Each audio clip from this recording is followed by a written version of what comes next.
Olá, alunos, tudo bem? Professor José Luiz falando. Sejam todos muito bem-vindos a mais uma videoaula da disciplina de Biofísica para os alunos do curso de Fisioterapia. Lembre-se de complementar esta videoaula com material no formato em PDF que eu disponibilizei para vocês lá no portal do aluno. Outro recado diz respeito aí à avaliação 1. Em virtude do isolamento social, a P1 será substituída pela média das atividades realizadas até o dia 30 do 4. Nas minhas disciplinas, a P1 será a média das atividades que vocês realizaram e estão realizando lá no portal do aluno. A temática, né, da videoaula passada e das próximas videoaulas diz respeito aí à bioeletrogênese. Começamos esse assunto semana passada, falando sobre os neurônios, e agora nós vamos falar sobre a bioeletrogênese cardíaca. Só que, para o vídeo não ficar muito longo, eu dividi essa videoaula em duas partes. Então, na aulinha de hoje, nós vamos focar apenas aí na fisiologia do coração. Aí sim, na próxima videoaula, abordaremos aí de fato a bioeletrogênese cardíaca, tá? Muito bem, gente. Conforme vocês podem ver aí na nossa animação, o coração ele vai ser uma bomba propulsora de sangue. O coração, juntamente aí com o sangue e os vasos sanguíneos, irão compor o nosso sistema circulatório, tá? O que mais? Na verdade, né, o coração ele vai ser uma bomba dupla propulsora de sangue. Por que dupla? Porque ele vai enviar sangue tanto do seu lado direito quanto do seu lado esquerdo. Daí esse termo, né, uma bomba dupla propulsora de sangue. E para agir como uma bomba, o coração necessita de dois componentes, que são as câmaras e as válvulas. As câmaras são locais de entrada e saída de sangue. O coração ele tem quatro câmaras, duas superiores, que são os átrios, átrio direito, ventrículo direito, e duas câmaras inferiores, que são os ventrículos, ventrículo direito, ventrículo esquerdo. Tá? Os átrios são locais de entrada de sangue, tá? Então, no átrio direito é local de entrada de sangue venoso. O que é o sangue venoso? É aquele sangue pobre em oxigênio, tá? E o átrio esquerdo também é local de entrada de sangue, só que é um sangue arterial, sangue rico em oxigênio. E os ventrículos são locais de saída de sangue. O ventrículo direito é local de saída de sangue venoso. Esse sangue venoso vai sair do ventrículo direito e vai para a artéria pulmonar, onde vai ser enviado até os pulmões para ser oxigenado. E o ventrículo esquerdo também é um local aí de saída de sangue, só que é o sangue arterial, aquele sangue rico em oxigênio. Ele vai sair do ventrículo esquerdo, vai ser enviado até a aorta, e a aorta então vai distribuir esse sangue ao longo dos vários tecidos e órgãos do corpo, certo? Então, átrios, as câmaras, né, átrios e ventrículos, são locais de entrada e saída de sangue. Além dos átrios e ventrículos, para que o coração funcione como uma bomba eficiente, ele também precisa aí das válvulas ou válvulas, né? E qual que é a função aí dessas válvulas? Elas impedem o refluxo de sangue, tá? Então nós temos aí a válvula, obviamente, né? Então as válvulas elas impedem o refluxo de sangue e permitem que o sangue flua em uma única direção, tá? Sentido unidirecional. Quem são as válvulas? Nós temos a válvula tricúspide, a válvula bicúspide, a válvula do tronco pulmonar e a válvula da aorta. E aqui nessa animação, a gente pode ver o funcionamento destas válvulas ou válvulas, né? Então aqui é a tricúspide, novamente, né? A bicúspide ou mitral, a válvula do tronco pulmonar e a válvula da aorta. Uma curiosidade, né? O fechamento, né? A abertura e fechamento aí dessas válvulas é que vai caracterizar aí o som do coração. Então, gente, a função dessas válvulas é impedir o refluxo de sangue. Entre o átrio direito e o ventrículo direito, aqui nesse ponto, nós temos a válvula tricúspide, que ela vai impedir o retorno, o refluxo de sangue entre ventrículo direito e átrio direito. A válvula bicúspide, ela fica entre átrio esquerdo e ventrículo esquerdo. Logo, né, a função dessa válvula é impedir o refluxo de sangue entre o ventrículo esquerdo e o átrio esquerdo. A válvula do tronco pulmonar, ela fica entre o ventrículo direito e a artéria pulmonar.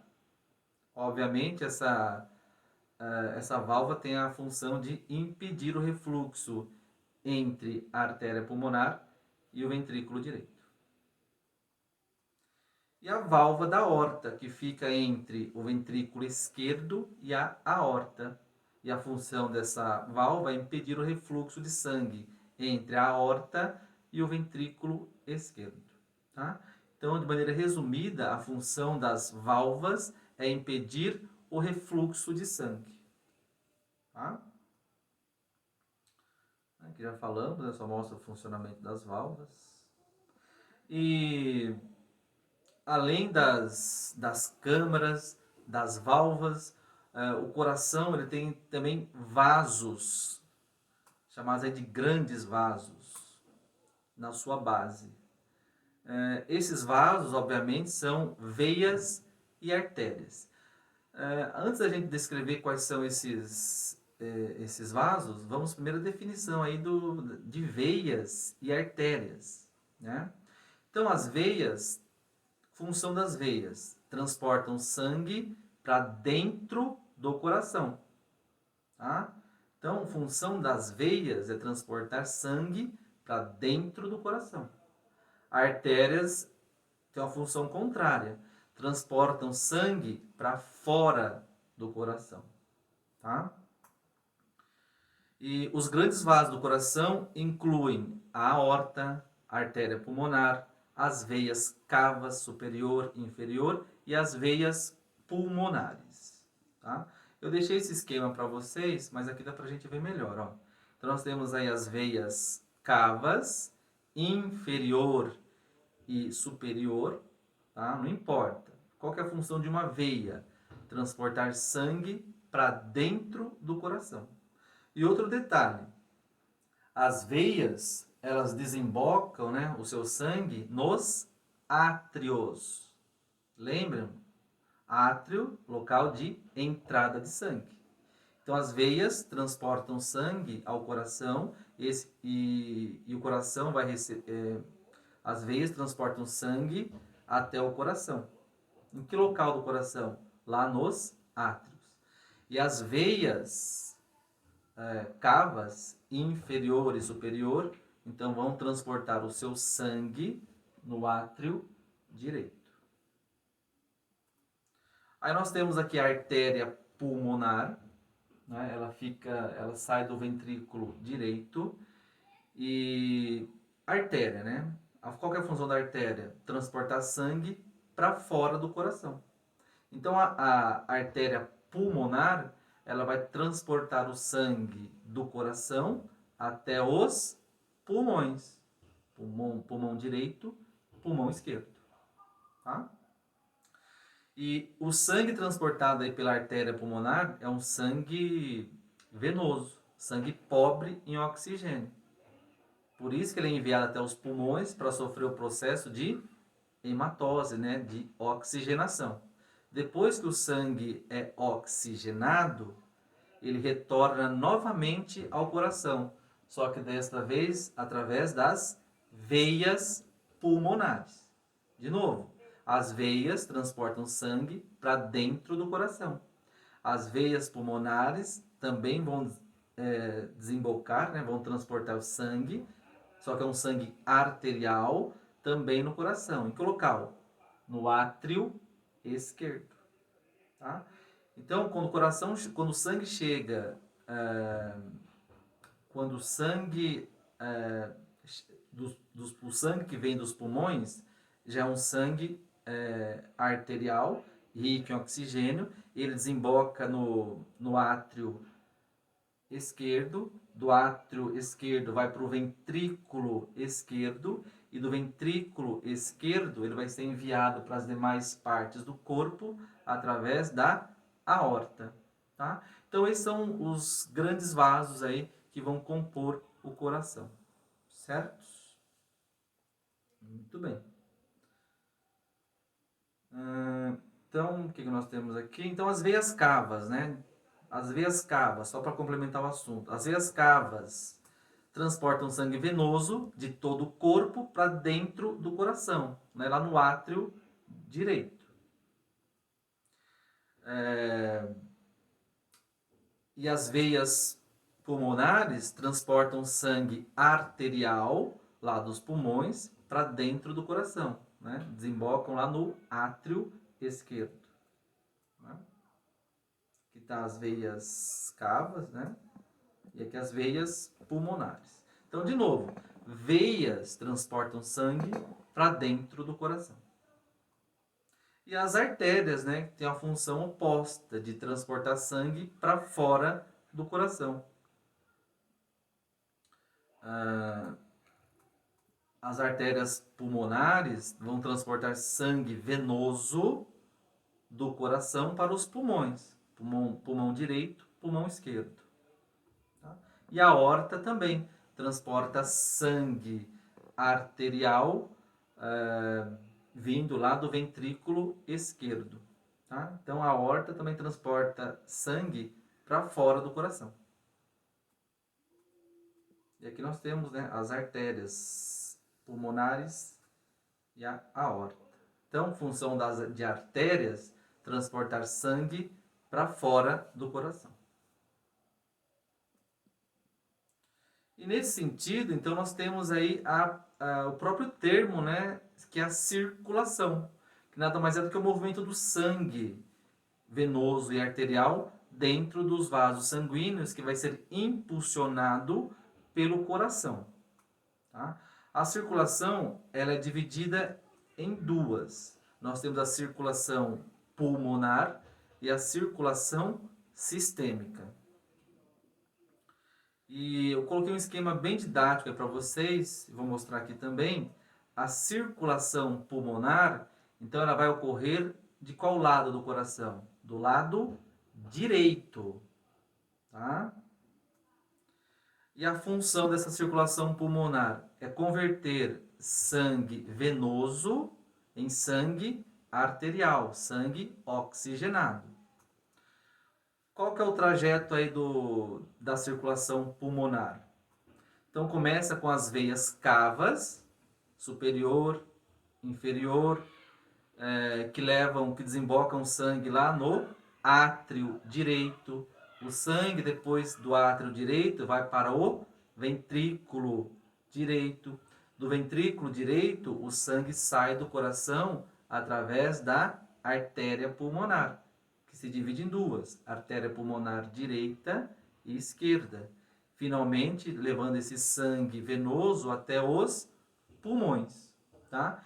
Essa, então, é a circulação pulmonar. Ocorre do lado direito do coração. Depois que o sangue é enviado até os pulmões, ele é oxigenado e retorna novamente ao coração. Tá? Muito bem.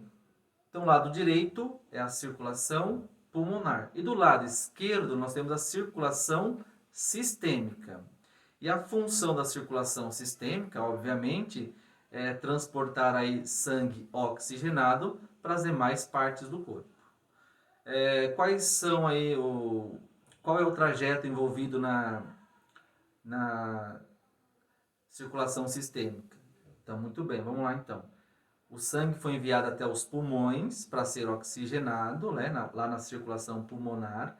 Depois ele retorna ao coração através das veias pulmonares, que vão desembocar aonde? Lá no átrio esquerdo. Do átrio esquerdo vai para onde? Para o ventrículo esquerdo. E do ventrículo esquerdo vai para a aorta, e da aorta, né, esse sangue vai ser enviado aí para as demais partes do corpo. Certo? Então essa é a visão geral aí do que nós chamamos de circulação, né, que é o movimento do sangue através dos vasos sanguíneos impulsionado pelo coração. Então nós temos a circulação pulmonar e a circulação sistêmica. Como vocês podem perceber, né, o coração está sempre se contraindo, né? E por que isso ocorre? Isso ocorre devido à presença de uma estrutura chamada nó sinoatrial, tá? Que fica aqui no átrio direito, tá? E o nó sinoatrial, ele vai ser responsável por gerar o potencial de ação cardíaco, então, ou seja, um estímulo elétrico necessário para a contração do coração. Tá? Então, diferente do que nós vimos na aula passada, o neurônio ele precisa de um estímulo para ter o seu potencial de ação e conduzir o impulso nervoso, certo? O coração não. Ele não precisa de nenhum estímulo para se contrair. Ele mesmo é capaz de gerar esse estímulo para causar a sua contração. E quem faz esse processo é o nó sinoatrial. Tá? Então ele vai ser responsável pelo automatismo cardíaco. O nó sinoatrial também é chamado, né, de marca-passo. Tá? É ele que vai dar aí a ritmicidade do coração. Certo? Então, com esse vai ser o tema que nós vamos abordar bastante na próxima videoaula. E aqui, né, dá para ver bem essa animação. Ó, então nós temos o nó sinoatrial, que fica aqui no átrio direito. É ele que vai gerar aí o estímulo elétrico, né, que vai ser responsável por criar um potencial de ação, e esse potencial de ação vai despolarizar as células cardíacas, promovendo a sua contração. Tá? Então tudo começa com o nó sinoatrial, e depois esse sinal elétrico ele vai ser transmitido em várias partes do coração, através do nó átrio-ventricular, feixe de His e fibras de Purkinje. Tá? Então repare na animação que primeiro ocorre a contração dos átrios e depois a contração dos ventrículos.